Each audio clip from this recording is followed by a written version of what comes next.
নমস্কাৰ সকলো অসমবাসীকে মই বাণী গগৈ স্বাগতম জনাইছোঁ মোৰ এটি নতুন শিক্ষামূলক ভিডিঅ'লৈ। আশা কৰোঁ সকলো ভালে আছে, আমিও ভালে আছোঁ। আৰু আজি মই আপোনালোকৰ মাজলৈ লৈ আহিছোঁ অসম বুৰঞ্জীৰ কেইটামান প্ৰশ্ন। আশা কৰোঁ আপোনালোকে ভাল পাব।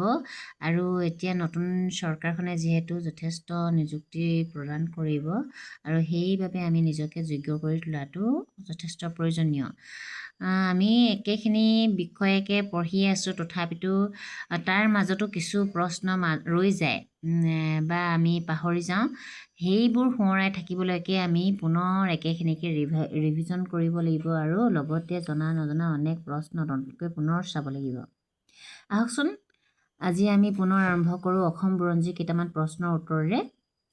অসমৰ প্ৰাচীনতম নাম হৈছে প্ৰাগজ্যোতিষপুৰ আৰু কামৰূপ। প্ৰাচীন অসমৰ ইতিহাস ৰচনাত আটাইতকৈ বেছি সমল যোগোৱা সংস্কৃত গ্ৰন্থখন হৈছে কালিকা পুৰাণ। অসমৰ প্ৰাচীনতম শাসকগৰাকী কোন? মহীৰংগ দানৱ।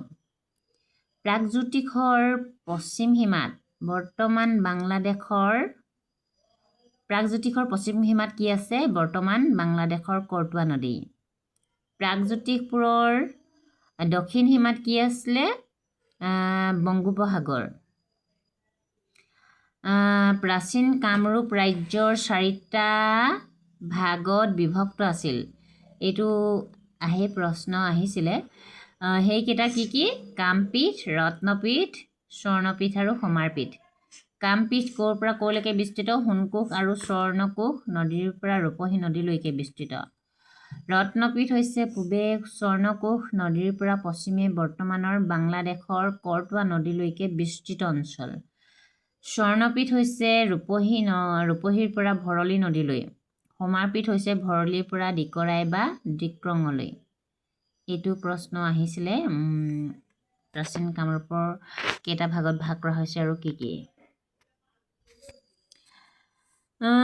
পুৰণি কামৰূপৰ 4টা ভাগ ৰত্নপীঠ, কামপীঠ, স্বৰ্ণপীঠ আৰু সমাৰপীঠ। এইটো কি? একেটাই প্ৰশ্ন। আহোমসকলৰ ভাষাত অসমৰ নাম কি? আহোমসকলৰ ভাষাত অসমৰ নাম হৈছে মুংদুনদুনখাম। এইটো জনাটো বহুত প্ৰয়োজনীয়। আহোমসকল অসমলৈ আহিছিল কোন চনত? 1228 খ্ৰীষ্টাব্দত। ইম্পৰ্টেণ্ট হয় আৰু জানেই নিশ্চয় সকলোৱে। আহোম ৰাজ্য প্ৰতিষ্ঠা কৰিছিল কোনে? স্বৰ্গদেউ চাওলুং চুকাফাই। সকলোৱে জানে। আহোমৰ প্ৰথম ৰাজধানী চৈৰাইদৈ অৰ্থাৎ চৰাইদেউ। সকলোৱে জানে আৰু বহুত ইম্পৰ্টেণ্ট। আহোমসকলৰ শ্ৰেষ্ঠ ৰজা আছিল স্বৰ্গদেউ ৰুদ্ৰসিংহ। বহুত ইম্পৰ্টেণ্ট হয়। আহোমৰ শেষ ৰজাজন চন্দ্ৰকান্ত সিংহ বুলি দিয়া আছে, কিন্তু কোনোবা এখন কিতাপত আমি পাইছোঁ পুৰন্দৰ সিংহ। কোনটো হয় আপোনালোকে কমেণ্ট কৰি জনাব কোনটো কাৰেক্ট।